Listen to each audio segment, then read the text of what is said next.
welcome to Ascend the Hill with Jeremy Austill. I'm Jonathan, and this is Pastor Jeremy. And if you haven't listened to this past week's sermon, even better, week number 2, pause right now, go back into this podcast feed and listen to the sermon from this past Sunday. It was awesome, talking about tepid obedience, and you really need to have the context for what we're talking about today, which is going to be about obedience and tepid obedience at that. But first, how was the weekend? It was a festive weekend, Halloween weekend. We don't normally do a bunch of Halloween stuff, but we had one trick-or-treater. We had one. Okay. The whole night. So it wasn't that eventful of a night, but how was y'all's weekend? It was good. First off, Tennessee beat Kentucky in a rout. There it is. These are weekly updates for all of our sports fans that are listening. So that was good. Friday here at the church, we had kid night out or whatever. I'm not sure the exact lingo, but Michelle and I got to go out. Oh, yeah. So that was fun. Sunday was a great day. Just so much life in the church, one big party in the youth and kids department, one big potluck in Prime Life. So it was a good day. Yesterday, our neighborhood goes nuts. Really? I feel like our neighborhood decorates more for Halloween than it does Christmas, which makes me sad because Christmas is superior in every way. Yeah. But we had a good time. We went out with the kids. They were dressed up. We got a pretty good ways down the road and it starts raining. Oh, no. Oh, yeah. So we're good and wet. So we turn around and walk all the way back to the house, put all our clothes, all our costumes in the dryer, and we watched, Great Pumpkin, Charlie Brown. We watched that. Oh, yeah. And then got the clothes out of the dryer, and we went right back. And, fortunately, we revisited some of the houses. We double dipped. One of the houses has, full-size candy bars and candy, so we hit that a couple times. So. Yeah. Oh, man. Well, and what's great is that it's finally it kind of toyed with us, the weather, fall-wise, and now it's finally getting into that fall feeling. Yes. I have to rake my lawn, great. But fall reminds me of the seasons. You got hunting, you got hiking we talked about last week, and even fishing. Are you a big fisher? I enjoy fishing. Yeah. At this point, I don't fish a lot. I fished a lot more when I was young with my dad. I lived real close to the lake in Hendersonville, but I guess one of these days I'll get a boat. Of course, when you do what I've done for 10 years, your whole summer's at camp. So you don't, that kind of stuff just kind of goes by the wayside. Yeah.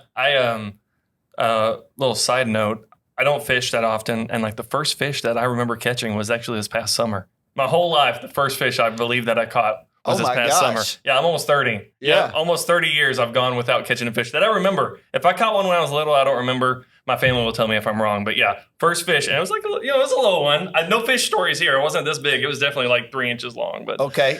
That's just wild to me. Yeah. That's hard to fathom. Yeah. Well, congratulations. Yeah, I know. Well, yeah. All that being said, I enjoyed it. But even this past weekend, we talked about fishing. And I think it was a great reminder of Jesus actually reaching out to Peter while he's fishing on the boat. Yeah. He's trying to do something I thought I was a big deal, catching my one little fish and, my whole life. Yeah. But it's part of their everyday life, and they have to kind of deal with the consequences of not catching all those fish. Yeah. And so I guess kind of getting in the shallow end, what is the importance of that moment where Peter is just trying to struggle against the forces of nature, I guess, trying to get some fish to feed his family?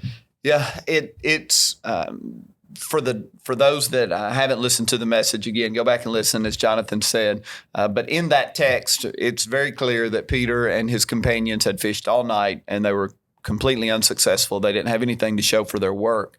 And as much as it is contending with nature, it is what most all of us can relate to when you feel the pressure of trying to keep your head above water or to succeed. All of us probably at some point in life have had that stretch where every paycheck mattered. Mm-hmm. And I can't say authoritatively that that's where Peter was, but I can say with certainty that a night without fish was problematic for his finances. It was problematic problematic for the well-being of his family. And I think all of us know that type of pressure when other people are depending on you, when other people need you to come through. And I cannot imagine all the emotions that Peter felt. As the Bible says, he was washing his nets. He was finishing up the day. It's a pretty menial task. Mm-hmm. And so we all have those menial tasks we do that you just kind of get lost in thought. Yeah. I can't imagine as he's working those nets, what's going through his mind, the weight, the emotions, the stress, the pressure. And there's something beautiful in that because that's when Jesus came to him. Yeah. And I think sometimes we presume that Jesus shows up in our life once we've like crossed every T and dotted every I and we've done the impressive thing and we're really accomplished and now we have something of worth. But Jesus showed up in the aftermath of a failure, mm-hmm. in the aftermath of no success. And it just sets the stage for where Peter was emotionally, where he was in life, and also, again, just reveals how Jesus is so prone to invade our timeline in some of the most disappointing moments. Yeah, and Peter, what was interesting, what you mentioned on Sunday was Peter is a fisherman. Like, mm-hmm. that's his thing. Mm-hmm. And so you kind of give the example of, he kind of knows what he's doing. He's not a dummy, Right. He knows where the fish are at, or where they wouldn't be. Yeah. At least he thinks he does. And it made me kind of think to myself, how do we best operate when we're in those situations? It's like, I know that I know what I know. Basically, I know what I'm doing. I'm saying that a lot, but you get it. I get it. How is it best for us to be open in those situations? Like, he was in that situation. It was very easy for him to be closed-minded, even at the thought of someone giving him instruction or saying, hey, why don't you just try this? Yeah. How do we, in our everyday life, when we're in those situations where it's like, I know what I'm doing. I'm not a dummy either. But how do we be open with enough humility to say, I'll at least give this a shot, Yeah, to walk in obedience, I guess you would say, to do something that is contrary to your wisdom, or and you said the word, and it's the key word, and it's one of the most important words and postures in faith, and that's humility. Mm-hmm. And honestly, I'm going to talk a good bit about what real humility looks like this coming Sunday, so I'm not going to spoil it. But we have to walk in a degree of humility, the acknowledgement that there is a limit to my skill. Yeah. There is a limit to my intellect. There is a limit to my connections, my resources, my expertise. I have limitations. Now, you can look at that and feel defeated, but I look at those limitations as opportunity. I see my ceiling in the natural isn't really a ceiling in the natural. My ceiling is actually an open heaven. Yeah. And if I can humble myself enough to acknowledge that I have limitations, then I am opening myself up to the activity of the Lord that supersedes my limitations. I don't think any of us listening wants a life where all we do is max out our ability. I think everybody listening wants to get to a place where you cross the threshold past ability into the heavenly activity of God in your life. That's hopefully the aspiration of every believer. And so your limitations in that moment aren't a limitation. That is the threshold where now you cross over into seeing stuff that you shouldn't see and experiencing things that are beyond your wildest imagination, that are exceedingly and abundantly above all you could ever ask, think, or imagine.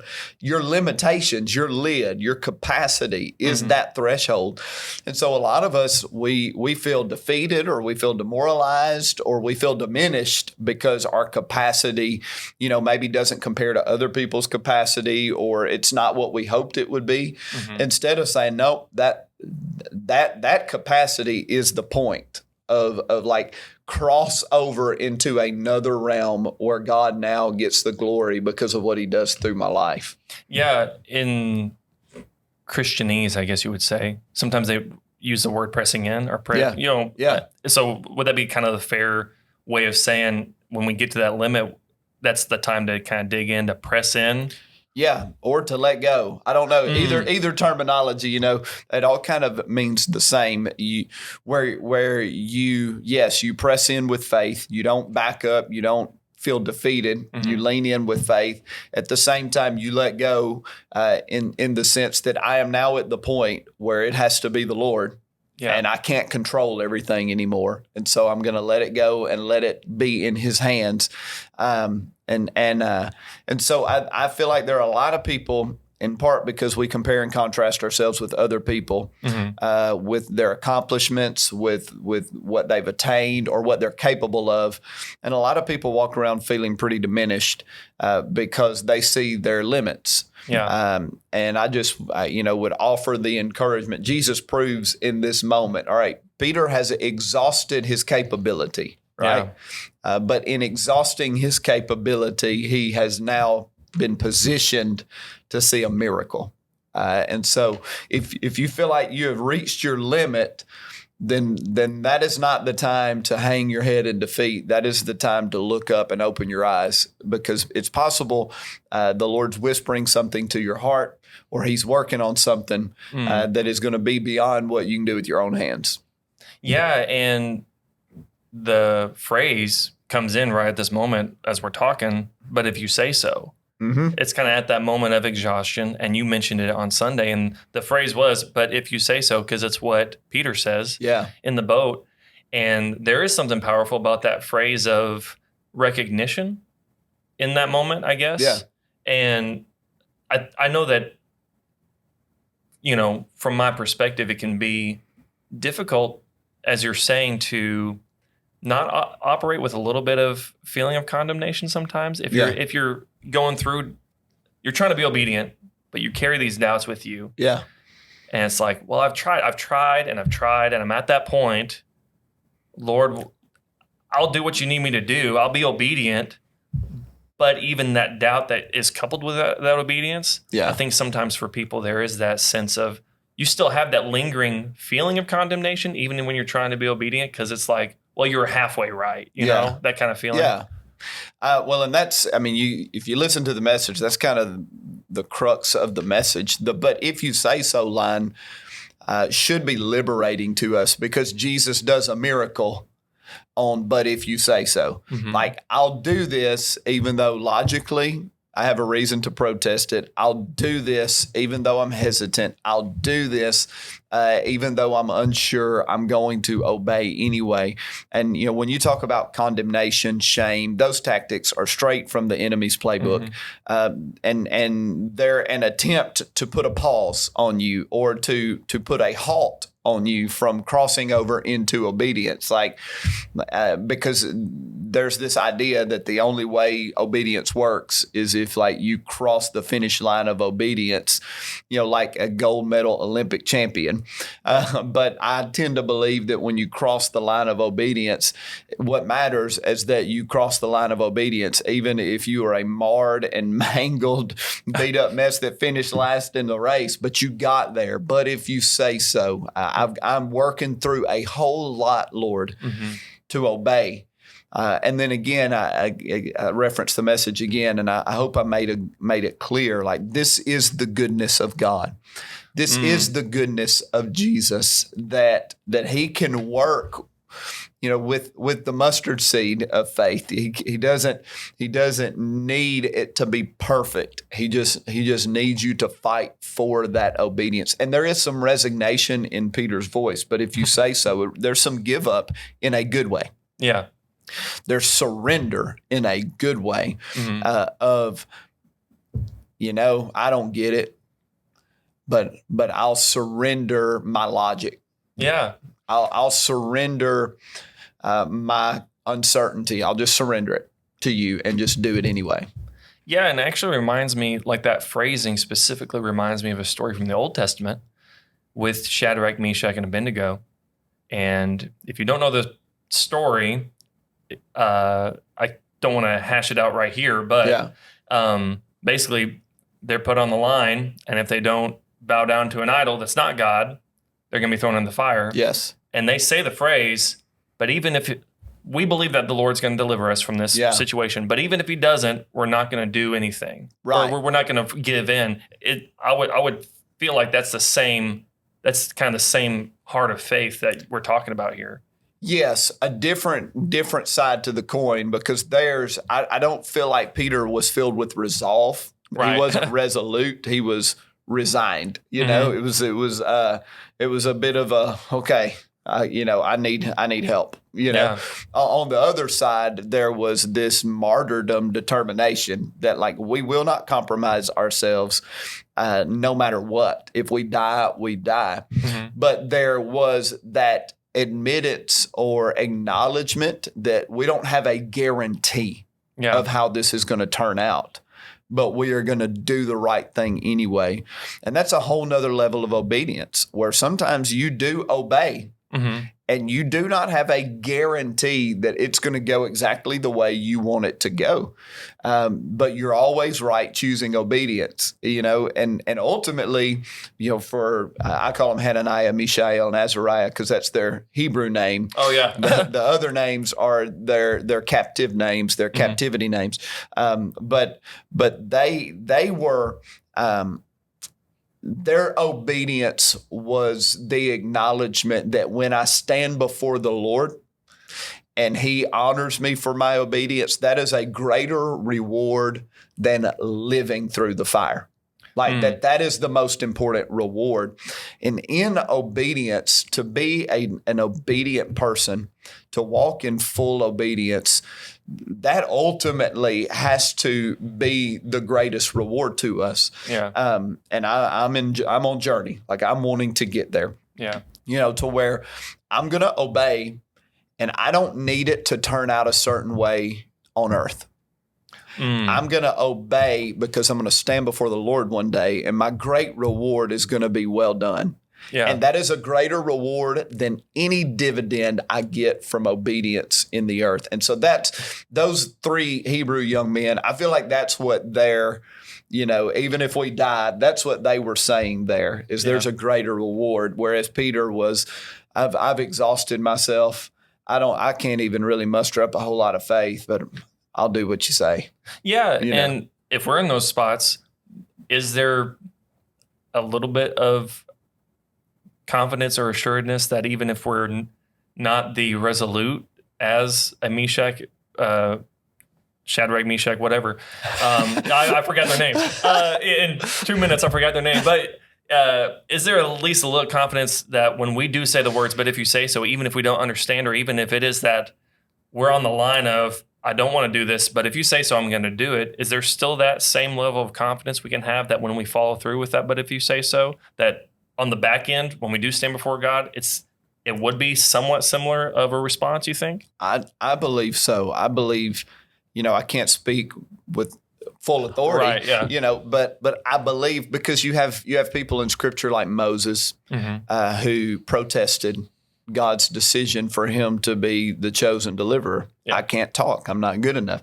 You have Elijah who called fire down from heaven, and then he went into the wilderness. The Bible on a couple of different occasions says that God sent Elijah to this place and he sent him to that place. But then the third time it says Elijah went. Like, he went into wilderness. He went into depression. He went into discouragement, Yeah. But the Lord came and found him there.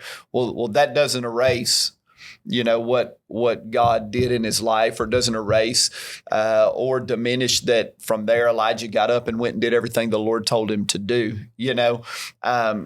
Through Scripture, you look at David. He's in the cave, and King Saul is in the cave, and David has opportunity to do harm to the king. And David went so far as to cut off a piece of the robe, right? Yep. And then felt even some contrition for that. Like, he probably shouldn't have even done that, Yeah. But he was wrestling with his flesh, but he did the right thing in the end. Yeah. And so, I think when we stand before the Lord, he's so good, and Jesus reveals this in this moment with Peter. He's so patient. He's so loving, that whatever we got to do to get there, when we stand before the Lord, man, you were obedient. Yeah. I mean, sure, we'd all like to graduate to the place where he says it, I do it, boom. Yeah. There's no wrestling. I'm just there automatically. But I mean, that's probably most everybody listening. That's not where we are. We're still in process. Yeah. And when we're talking about faith in that kind of situation, it reminds me of phrasing that I heard when I was growing up. I went to SAGU, Southwestern Assembly of God University, for college, and I went into media, but there's always this vernacular that I think was apparent especially around ministry-related degrees of, well, go be a pastor, but get the, what's your skill set? Get that degree and then be a pastor as kind of like a backup. Yeah. And I think there's wisdom in making sure that you are financially well, I guess, or able to take care of and be responsible for your family and everything. I think there's room and margin for that. Yeah.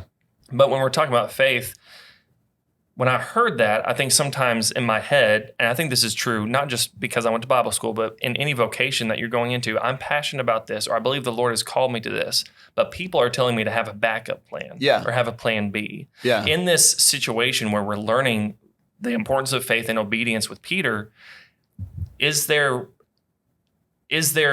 room in faith for a plan B, or does plan B diminish our faith, or should we approach a situation? I know the Lord said this, so I don't need to mitigate what I believe he said.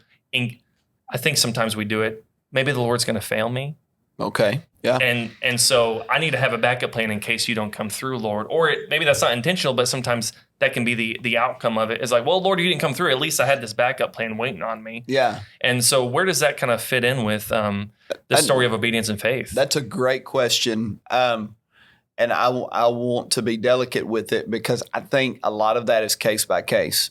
I think we don't really know how our life is going to materialize over time, and how something that we did as a quote backup actually becomes life-giving or a huge asset at some point in life that was intended of the Lord. Yeah. And so I think when it comes to all of that, you just have to be discerning enough in your own heart. Like, you have to search your heart. Am I doing this out of fear? Yeah. If fear is the motivator, that is an inferior motivator, and it will not lead you down the right path. Am I doing this at the prompting of the Holy Spirit, or am I doing this out of my heart is drawn to this, or this is something I enjoy, this backup, that if I ever needed this, it's something I enjoy, and there's a positive. I can't speak to that. And I've counseled a lot of people through the years in ministry on how to navigate some of this stuff. And I don't have a blanket statement. Now, for me, I never really did the backup plan. I like, ministry is what I'm doing. I'll figure it out. But I say that with a caveat. My dad had a concrete finishing company that I mentioned in the sermon. And there was a time for a while, 10, 11, 12 years ago, where I worked for him for several months, because I was in a season of transition. And I mean, I could have took over the family business, but that's not what I wanted to do, but it helped me during a season of my life to transition into the next thing the Lord has for me. So, I think my best response to that, and even, for the black and white crowd, this is a frustrating, annoying response. But my response to that is it's case by case, and you have to discern like what's really motivating me toward this backup. The backup plan, if you will, in quotes. So what's the real motivation? Is it fear? Is it uncertainty? Is it pressure from other people, in my life? Or is this, and I think there's value in listening to other people, especially people who care about you and have already made a big investment in you, whether that's your parents or spouse or family members. I think that's all, like, you listen, but in the end, all right, what is the real motivation? And I think if you are attentive enough, you'll come to a place of peace on, this is going to be a part of my tool belt. Or no, like, that is me operating in fear. Yeah, and even you mentioned the concrete business being available to you during transition. So it's almost as if, even if you don't have it all figured out, or you're worried about having it figured out, maybe the Lord's big enough to have the plan B for you or Yeah. have the covering for you. And that's he'll take care of you. Yeah.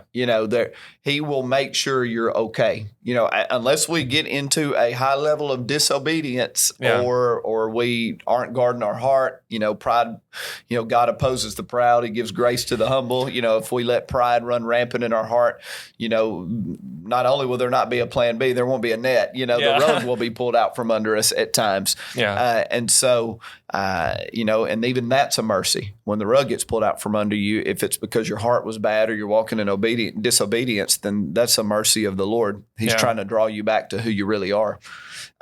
So the Lord provided that. It was always there, but it was never, it wasn't my purpose. It wasn't my destiny, but, that's a good way of looking at it. Yeah. And when we're getting into that spot of obedience, of being obedient, even despite the situations and everything, I think that you mentioned there are skill sets that you can have or ways that you can approach obedience that can be helpful. And you use the term stacking obedience. Yes. What is that kind of approach to obedience that can be helpful in our Christian walk? So stacking obedience, great question. A lot of the life of faith feels a little like the question, which came first, the chicken or the egg? And we might have even touched on this in a previous podcast. Am I able to obey the Lord because I'm emotionally healthy, I'm mentally strong, I'm spiritually vibrant? Am I able to obey because all of those things are good? Or am I emotionally healthy, mentally strong, and spiritually vibrant because I obey? And the obvious answer to that question is yes.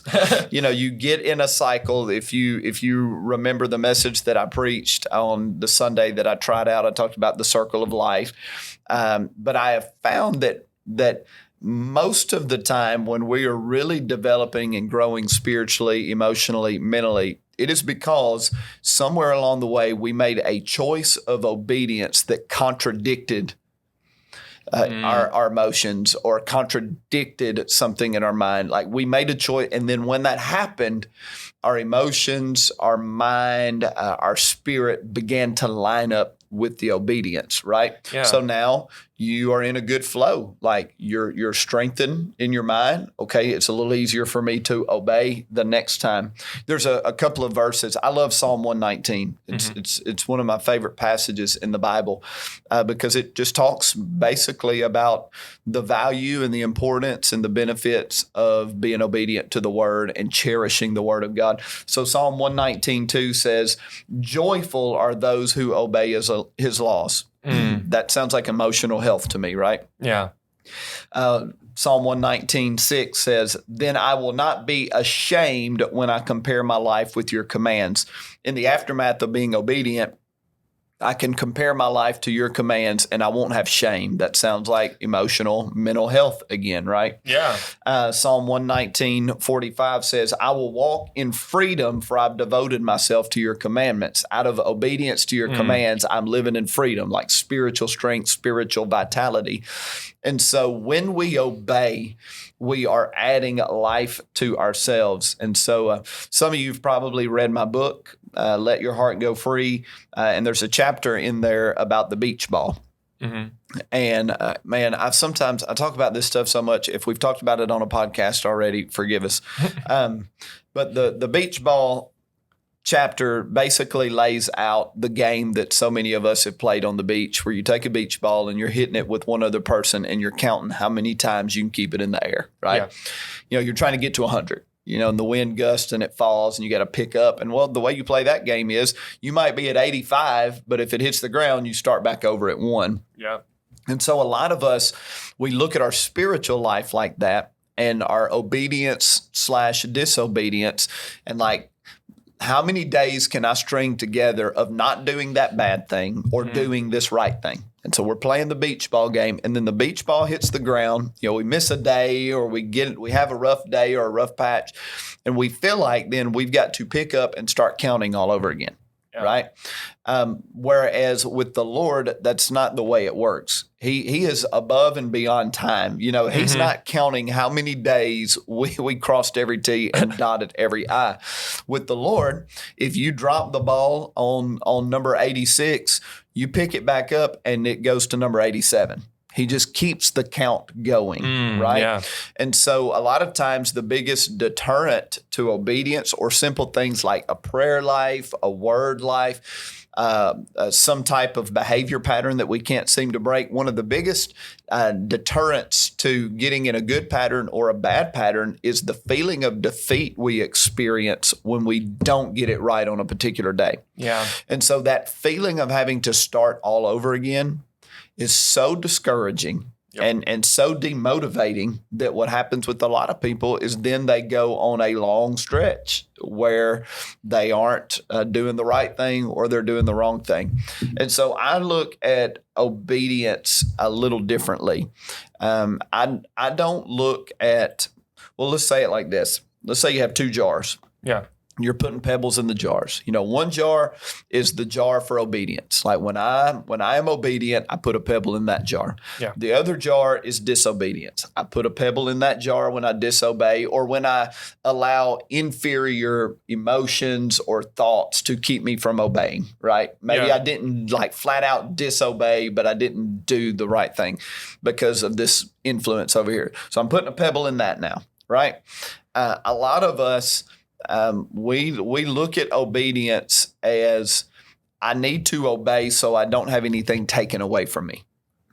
So I don't lose something. So it doesn't cost me.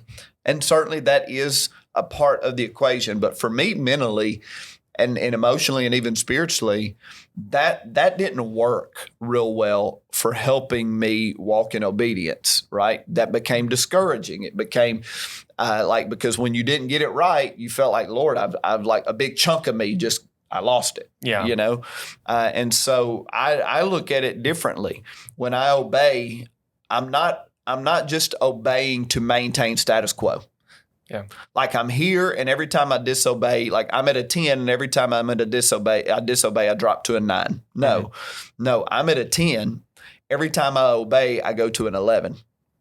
Every time I obey, I go to a 12. And so when you stack obedience, when you do the right thing, when you honor the Lord in whatever area, whether that's his standard of holiness, his direction for your life, just his guideline for living that's laid out in Scripture, you are adding to. You are not just avoiding a takeaway. You are adding, multiplying. You're experiencing exponential. And so in life, you just keep dropping the pebbles into the obedience jar. And maybe every once in a while you're dropping a pebble in the disobedience jar, you know. But if you just keep thinking about, I'm making deposits every day in the obedience jar. Every day I'm just dropping in.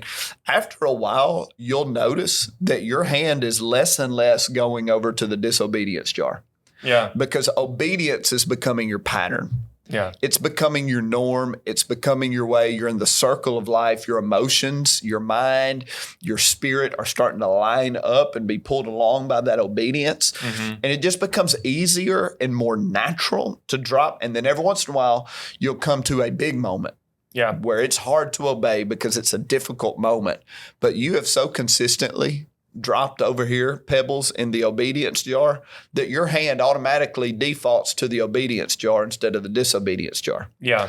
Man, this is great. I know we're a little over time, but one of my favorite authors, Alicia Choley, she told a story one time, or she gave an example one time about like our thoughts and our behaviors, and she talked about ruts and how you know we have what she would call ruts in our thinking. Yeah. And a lot of times we just default to the rut. And we don't even try to, but you know, circumstances, our environment will start playing out a certain way, and we'll automatically go to the rut. And she compared it to this, and I've taught this through the years. It's such a great teaching. Yeah. She said, if you had a garbage can in your kitchen and it was in the exact same spot for 5 years, 6 years, 7 years, and you decided through some rearranging you were going to move the garbage can to the other side of the kitchen. When you grabbed a piece of trash, it is guaranteed guaranteed that your body and mind will shift toward where the garbage can used to be. Yep. Right? Until you get used to going over to where it is now, and eventually it'll shift over there. And so I look at obedience that way. Like if I keep going to the obedience jar and I keep dropping pebbles in, eventually, like that is where I'm going to default. When life gets hard, I default there. When my emotions are tested, I default to obedience. When I'm dealing with stress or sorrow, I default to that. And so every time you obey the Lord, even in the most minuscule of acts, you are adding to you're piling up, you're stacking obedience to train your emotions, to train your thoughts, to train your spirit to default in the direction of the Lord. Yeah. And so it's a journey. It takes a while.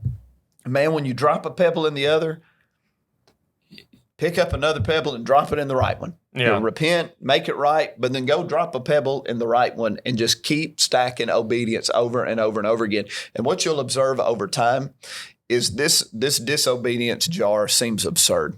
Yeah. Things that you once had a taste for, you won't have a taste for anymore. Things that you once thought were normal will seem abnormal and absurd and incongruent with who you are. Yeah. And again, it's a journey. Like it takes time, and Jesus is so good and patient. He'll walk it out with us as long as we're just continuing. And I want to reiterate that. I said it, man, when you drop something in the wrong jar, some of you listening, you drop something in the wrong jar today. You drop something in the wrong jar this week. All right. Talk to Jesus about it. Ask for his mercy.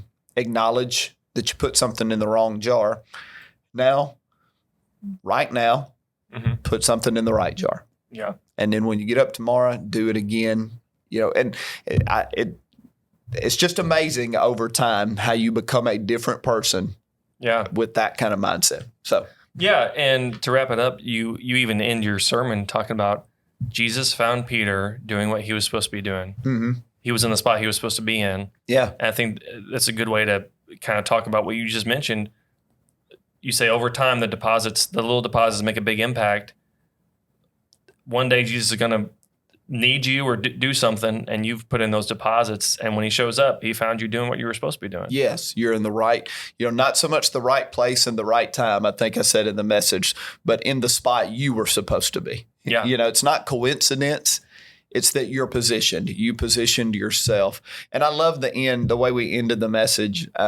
And I really was intentional about that. That washing the nets actually came before but if you say so, but I wanted to rearrange it to the end because I wanted to make sure that we finished the day mindful of God's heart posture toward us when it comes to a good father looking at us, not needing the extravagant, but he can see through even the smallest offering that we have. He sees our heart in it. Yeah. Because again, when you're starting to put pebbles in, you can feel pretty defeated if your pebble jar is not very full, right? Yep. But this good father of ours, like he sees you, he loves you, and he is looking at your heart, and he sees that you're working toward obedience, right? Yeah, and I think that there's more to Peter's story, too, coming this weekend, right? What's coming up this weekend? So this weekend, we are going to be talking about everything. That'll be the title of the message, everything. And the passage basically ends, this first encounter with Jesus and Peter ends with Peter, James, and John, left everything and followed Jesus. So we're going to talk about what everything is for us in the room. Like I said, we'll talk about humility some, what true humility is, what real fear of the Lord is. So I'm looking forward to it. I mean, if you're listening right here on the podcast, I'm telling you, we're going to lay hands on people this Sunday with the belief that some stuff's going to break off of our lives, some stuff that's been holding us back. So I'm eager. Yeah. Well, if you want to know everything, tune in Sunday, come to church Sunday at Cornerstone, or if you miss it, the sermon this Sunday will be posted on this podcast, Ascend the Hill with Jeremy Austill, next week. And we look forward to next week's episode too. Thank you so much, Pastor Jeremy. Thank you. It's an honor. Appreciate it. Have a great day, everyone.